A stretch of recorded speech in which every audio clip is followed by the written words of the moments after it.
इसके आगे से जो stimulation of spinal cord spinal motor neurons है, this topic is not included in our syllabus. अब जो टॉपिक इंक्लूड है वो effect of lesions in the motor cortex और in the corticospinal pathway. सबसे पहली कॉज उसकी क्या है, reduce blood supply cause by stroke. Stroke की वजह से ब्लड सप्लाई अगर कम हो तो वो किसी भी पार्ट में डैमेज प्रोड्यूस कर सकती है, मोटर एरियाज में भी कर सकती है, जिसके नतीजे में मोटर मूवमेंट्स लॉस्ट हो जाएंगी। The cause of stroke may be the ischaemia due to infarction और it may be due to haemorrhage. किसी भी एन्यूरिज्म आर्टरी में डायलेटेशन हुई, वो रप्चर होगी और हेमरेज की वजह से भी स्ट्रोक हो सकता है। ठीक है, उसके बाद है जो इंपॉर्टेंट टॉपिक है, removal of primary motor cortex area pyramidalis. जब भी जो कंट्रोल मोटर कॉर्टेक्स का है मोटर एक्टिविटीज़ में, मैंने आपको पहले भी बताया है कि जो सेरिब्रल कॉर्टेक्स बहुत एडवांस्ड फीचर है, लोअर एनिमल्स में ये नहीं होता। ठीक है, तो हमारे अंदर it controls the very very fine movements that we perform, like movement of hands, movement of our tongue to speech. ठीक है, तो जो है हमारे पास अगर इसके डैमेज होता है, ठीक है, जैसे यहाँ पर है कि अगर हम इसको रिमूव कर दें तो हमारे पास जो है वो बेसल गैंग्लिया को, और इसको रिमूव कर देंगे तो हमारे पास फाइन कंट्रोल मूवमेंट्स का लॉस्ट होगा। मूवमेंट ज़रूर होंगी, कोर्स मूवमेंट्स होंगी, बट फाइन मूवमेंट्स हम परफॉर्म नहीं कर पाएंगे। ठीक है, और अगर हम कॉर्डेट न्यूक्लियस का कनेक्शन, ठीक है, यहाँ पर जैसे लिखा हुआ है कि अगर सबलाइन कॉर्डेट न्यूक्लियस और एडजेसेंट प्री मोटर और सप्लीमेंट्री मोटर एरियाज को डैमेज ना करें तो हमारे पास जो है वो इनको अगर परसिस्ट करने दें और बाकी सारे एरिया डैमेज हो जाए तो फिर ग्रॉस पोस्चरल और लिम्ब फिक्सेशन मूवमेंट्स फिर भी हो जाएंगी। ठीक है, जैसे लिम्ब को फिक्स करना है या ग्रॉसली आप पोस्चर चेंज कर रहे हैं वो हो जाएंगी, बट फाइन कंट्रोल ऑब्वियसली और डिस्टल लिम्स में जो मूवमेंट है फिंगर्स की और हैंड्स की वो नहीं होगी। ठीक है, तो ये सारा यहाँ पर लिखा हुआ है। उसके बाद है muscle spasticity cause by lesions that damage large areas adjacent to motor cortex. जैसे the primary motor cortex normally exerts a continual tonic stimulatory effect on the motor neurons of spinal cord. ठीक है, उनके ऊपर वो एक stimulatory effect दे रहा होता है। जब ये स्टिमुलेटरी इफेक्ट रिमूव होगा तो हाइपोटोनिया हो जाएगा। ये प्राइमरी मोटर कॉर्टेक्स की बात हो रही है। जब जो स्ट्रोक की वजह से मोटर कॉर्टेक्स की लीजन्स होती हैं उसमें सिर्फ प्राइमरी मोटर कॉर्टेक्स डैमेज नहीं होता, उसके साथ साथ बेसल गैंग्लिया भी डैमेज हो जाता है। और बेसल गैंग्लिया जो है वो इनहिबिटरी सिग्नल्स दे रहा होता है ओपोसाइट साइड ऑफ द बॉडी में। तो जब बेसल गैंग्लिया डैमेज हो जाता है तो हाइपरटोनिया हो जाता है। ठीक है, हाइपरटोनिया की वजह से स्पास्टिसिटी डेवलप हो जाती है। ठीक है, जब सिर्फ प्राइमरी कॉर्टेक्स डैमेज होगा तो हाइपोटोनिया हो जाएगा। ठीक है, और बाकी एरियाज में लाएं तो हाइपरटोनिया, स्पास्टिसिटी, स्पाज्म मसल्स का डेवलप होने लग जाता है। ठीक है, यही बात यहाँ पर लिखी हुई है। The spasticity is that which normally accompanies a stroke in a human being. ठीक है, उसके बाद जो ये नेक्स्ट टॉपिक है ये हमारे पास सिलेबस में नहीं है। ठीक है, अच्छा, इसमें से brain stem control of motor function में से मैं एक इंपॉर्टेंट बात बता दूं जो इसके लिए इंपॉर्टेंट है, क्योंकि ये टॉपिक सिलेबस में है कि जो ब्रेन स्टेम से हमारे ट्रैक्स जा रहे हैं टुवर्ड द स्पाइनल कॉर्ड, जैसे रेटिकुलो स्पाइनल ट्रैक्ट है, वेस्टिबुलो स्पाइनल ट्रैक्ट है, ये ट्रैक्ट्स हमारे पास हमारे एंटी ग्रेविटी मसल्स को कंट्रोल कर रहे हैं। एंटी ग्रेविटी मसल्स कौन कौन से हैं, नेक के, ट्रंक के और लेग के एक्सटेंसर मसल्स जो हमें खड़ा होने में हेल्प कर रहे हैं। तो अगर ब्रेन स्टेम को कट कर दिया जाए तो हमारे पास एंटी ग्रेविटी मसल्स का पैरालिसिस हो जाएगा और इनकी फुल एक्सटेंशन हो जाएगी और आप खड़े नहीं हो पाएंगे पोस्चर के, सही वाले पोस्चर के साथ। ठीक है, तो ब्रेन स्टेम के लेवल पर अगर कट कर दें हम उसका कनेक्शन तो उसको हम कहते हैं डी सेरिब्रेट रिजिडिटी। जो मसल्स में रिजिडिटी डेवलप होगी उसको हम डी सेरिब्रेट रिजिडिटी कहेंगे। ठीक है, the cause of decerebrate rigidity may be the blockage of normally strong input to the medullary reticular nuclei from the cerebral cortex. ठीक है, जब डीसेरिब्रेशन कर दी हमने, ब्रेन स्टेम का कनेक्शन ऊपर वाले एरिया से खत्म हो गया तो क्या होगा, रेड न्यूक्लियाई से और बेसल गैंग्लिया से जो सिग्नल आ रहे थे वो उसको नहीं मिलेंगे और वहाँ से जो है वो इनपुट नहीं आएगी, तो मेडिकुलरी रेटिकुलर इनहिबिटर सिस्टम खत्म हो जाएगा जिसकी वजह से रिजिडिटी डेवलप हो जाएगी। ठीक है, इसकी वजह से भी रिजिडिटी डेवलप होगी और उस रिजिडिटी को हम डीसेरिब्रेट रिजिडिटी कहते हैं। Now we are heading towards a more important topic, vestibular sensations and maintenance of equilibrium। जो कॉक्लियर अपरेटस था इंटरनल ईयर का वो हम ऑलरेडी स्पेशल सेंसेस में पढ़ चुके हैं। अगर आपने उसके लेक्चर लेने हैं तो they are available on my YouTube channel, you can go and watch from the playlist of special senses, physiology of special senses. ठीक है, अभी वेस्टिबुलर सिस्टम जो वेस्टिबुलर अपरेटस था that is not, it is a special sense, but इसका उस तरह से जो सेंसरी पाथवेज थे उनके साथ इतना रिलेशन नहीं है। This is related to the motor system more than the sensory system. तो जो है इस वजह से हम इसको मोटर सिस्टम के साथ पढ़ रहे हैं न्यूरो एनाटमी में। ठीक है, वेस्टिबुलर अपरेटस क्या है, यू नो वेरी वेल। हमारे इंटरनल ईयर में वी हैव वेस्टिबुलर अपरेटस जिसमें यूट्राइकस, सेक्यूल और सेमी सर्कुलर कैनाल्स आती हैं। ठीक है, जो इंटरनल ईयर की अरेंजमेंट है वो आपको पता है, there is a bony labyrinth outside and there is a membranous labyrinth inside. ठीक है, उसके अंदर हमारे पास फ्लूइड प्रेजेंट होता है। तो एक्चुअली वेस्टिबुलर अपरेटस में जो फंक्शनल पार्ट है that is a membranous labyrinth. ठीक है, ये आपको डायग्राम दिखाई हुई है, ये कॉक्लिया है। ठीक है, कॉक्लिया को हमने अलग कर दिया, उसके बाद ये सेक्यूल है, फिर हमारे पास जो है वो यूट्राइकल है, फिर हमारे पास ये 3 सेमी सर्कुलर कैनाल्स होती हैं, interior, posterior and lateral. In semi circular canal जहाँ पर ये यूट्राइकल के अंदर एंटर हुई होती हैं, थोड़ा सा स्वोलन पार्ट है जिसे हम एम्पुला या क्रिस्टा एम्पुला कहते हैं, और इन एम्पुला के अंदर जो सेंसरी ऑर्गन प्रेजेंट होता है उसे हम क्रिस्टा एम्पुलेयर्स कह रहे होते हैं। ठीक है, यही वो पोर्शन है जो बैलेंस को सेंस करता है in the semi circular canals. और यूट्राइकल और सेक्यूल के अंदर ये जो पिंकिश आपको इनके अंदर, लेट मी मार्क, ये वाला जो पिंकिश कंपोनेंट नज़र आ रहा है इसको हम कहते हैं मैक्यूला। ठीक है, मैक्यूला एंड स्ट्रेटोगोनिया। तो ये यूट्राइकल और सेक्यूल में प्रेजेंट होते हैं।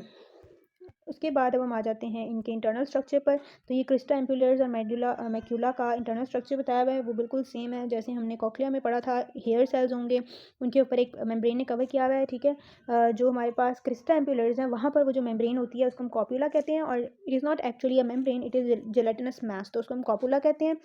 और हमारे पास जो यहाँ पर इन द मैक्यूला जो है, जो यूट्राइकल और सेक्यूल के अंदर क्रिस्टी प्रेजेंट हैं, सॉरी मैक्यूला प्रेजेंट है, उनके जो हेयर्स को कवर किया हुआ है दैट इज़ बाय द स्ट्रेटोकोनिया। स्ट्रेटोकोनिया के पास जेलेटिनस लेयर होती है और स्ट्रेटोकोनिया के अंदर कैल्शियम मॉलिक्यूल जो हैं वो एम्बेडेड होते हैं। तो ये इन दोनों के स्ट्रक्चर में थोड़ा सा डिफरेंस है। सो इन मैक्यूला और क्रिस्टी के अंदर हमारे पास प्रेजेंट होते हैं हेयर सेल्स। यहाँ पर अभी एक हेयर सेल का स्ट्रक्चर बना हुआ है। जो कॉक्लिया के अंदर हेयर सेल्स थे उनमें सारे स्टीरोसीलिया थे, जबकि यहाँ पर एक काइनोसीलियम है, primary kinocilium, and the other are stereocilia, और ये सेम मैकेनिज्म में बेंड करते हैं। जैसे ही एंडोलिम्फ मूव करता है तो ये उस डायरेक्शन में। अच्छा, यहाँ पर एक इंटरेस्टिंग बात ये है कि एंडोलिम्फ की movement and the movement of cilia ये ऑपोजिट होती है ड्यू टू इनर्शिया। ये ऑपोजिट मूवमेंट होती है due to inertia of the endolymph. ठीक है, अभी हम इसको एक वीडियो से भी देखेंगे। उसके बाद एक इंपॉर्टेंट बात क्या है कि जब ये इधर को बेंड होंगे टुवर्ड्स द लॉन्गर सीलियम तो क्या होगा, पॉजिटिव केटाइन चैनल्स ओपन होंगे, डीपोलराइजेशन होगी और सिग्नल्स जाएंगे टुवर्ड्स द सीएनएस। और जब ये मूव करेंगे टुवर्ड्स द शॉर्टर सीलियम तो क्या होगा कि पोटाशियम चैनल्स बंद हो जाएंगे, या जो भी केटाइन चैनल्स हैं, मोस्टली पोटाशियम चैनल्स ही होते हैं क्योंकि एंडोलिम्फ में पोटाशियम की कंसनट्रेशन ज़्यादा होती है। तो क्या होगा कि ये पोटाशियम चैनल्स बंद हो जाएंगे, हाइपर पोलराइजेशन होगी बिकॉज अंदर नेगेटिविटी इंक्रीज हो जाएगी, तो सिग्नल्स बंद हो जाएंगे। लेकिन जो इसके अंदर कॉक्लिया से डिफरेंट ये है कि कॉक्लिया में तो सिर्फ तब सिग्नल जाते थे ना सीएनएस में जब कोई साउंड वाइब्रेशन आती थी। यहाँ पर कॉन्टिन्यूसली ब्रेन में सिग्नल्स जा रहे हैं। ठीक है, इसका मतलब जब कोई मूवमेंट होगी तो ब्रेन को कैसे पता चलेगा, तो ब्रेन को ऐसे पता चलेगा कि जब कोई हेड मूवमेंट होगी तो वो सिग्नल ज़्यादा हो जाएंगे। ठीक है, और जब हेड मूवमेंट नहीं होगी तो वो सिग्नल्स कम हो जाएंगे। इसके नतीजे में जो ये जो वेस्टिबुलर अपरेटस है ना, ये रेट ऑफ चेंज मैयर करता है, ये डायरेक्टली एब्सोल्यूट वैल्यू मैयर नहीं करता, एब्सोल्यूट मूवमेंट मैयर नहीं करता। ठीक है, ये एक डिफरेंस है इसका। सेकेंडली जो मैक्यूला है, जो सेक्यूल के अंदर मैक्यूला होता है वो हॉरिजॉन्टल प्लेन में पड़ा होता है, यानी वो फॉरवर्ड और बैकवर्ड मूवमेंट के दौरान उसकी जो सेंसेशन होती है, जबकि जो हमारे पास यूट्राइकल के अंदर होता है वो वर्टिकल होता है। अभी मैं आपको वीडियो दिखाऊंगी, उससे आपको बिल्कुल क्लियर हो जाएगा। वो हमारी अपवर्ड मूवमेंट के दौरान हमारे हेड की ओरिएंटेशन को सही रखता है। ठीक है, जबकि जो क्रिस्टा एम्पुलेयर्स हैं जो कि सेमी सर्कुलर कैनाल्स के अंदर प्रेजेंट हैं वो रोटेशनल मूवमेंट्स है, लाइक आप येस और नो वाली मूवमेंट जो करते हैं वो, और जो एक्सरसाइज के दौरान जो है नेक की फ्लेक्शन वाली मूवमेंट होती है वो भी आपको वीडियो से क्लियर हो जाएगा। ठीक है, एक्शन पोटेंशियल कैसे जनरेट होता है मैंने बता दिया है कि टुवर्ड्स काइनोसीलियम मूव करेंगे, पोटेशियम चैनल्स ओपन हो जाएंगे, इनवर्ड मूवमेंट होगी पॉजिटिव आइंस की, डीपोलराइजेशन होगी, कैल्शियम चैनल ओपन होंगे, न्यूरोट्रांसमीटर रिलीज होगा और वो न्यूरोट्रांसमीटर नर्व फाइबर के साथ बाइंड करेगा और ये नर्व फाइबर जो हैं ये एक्टिवेट हो जाएंगे, नर्व इंपल्स को ट्रांसमिट करेंगे टुवर्ड्स द सीएनएस। और सीएनएस में जाना कहाँ है, इन फाइबर्स ने वेस्टिबुलर नर्व बनाएंगे ये, और वेस्टिबुलर नर्व जाएगी into the vestibular nuclei present at the mid pontomedullary junction. ठीक है, तो ये हमारे पास जो था ये पूरा मैकेनिज्म था। उसके बाद सेमी सर्कुलर कैनाल्स की डिटेल लिखी हुई है कि there are anterior posterior and lateral semi circular canals. उसके बाद अगर देखें तो मैकेनिज्म लिखा हुआ है कि कैसे जो है वो ये पूरी वर्क करती हैं, ये मैं आपको वीडियो से बताऊंगी। Function of utricle and saccule in the maintenance of static equilibrium, direction of linear acceleration by utricle and saccule, ये सारा अभी आपको वीडियो से जो है वो क्लियर हो जाएगा। ठीक है, और हेड रोटेशन की डिटेक्शन भी, ये भी आपको भी वीडियो से ये सारी बातें क्लियर हो जाएंगी। हम यहाँ से उसके बाद आकर डिस्कस करेंगे। Vestibular system is responsible for the body's equilibrium.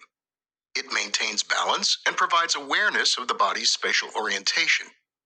Vestibular sensory organs detect changes in the head's positions and movements and transmit this information to various regions of the brain. Projections to the brainstem trigger reflex pathways that lead to compensatory actions to maintain stability or reestablish equilibrium, while projections to the cortex provide perception of gravity and movement. Examples of vestibular reflex pathways include the vestibulo-ocular reflex that controls eye muscles to keep visual objects in focus while the head is moving. It does so by moving the eyes in the opposite direction as the head. And the vestibulo-spinal reflex that senses a potential loss of balance and activates body muscles to keep the body from falling.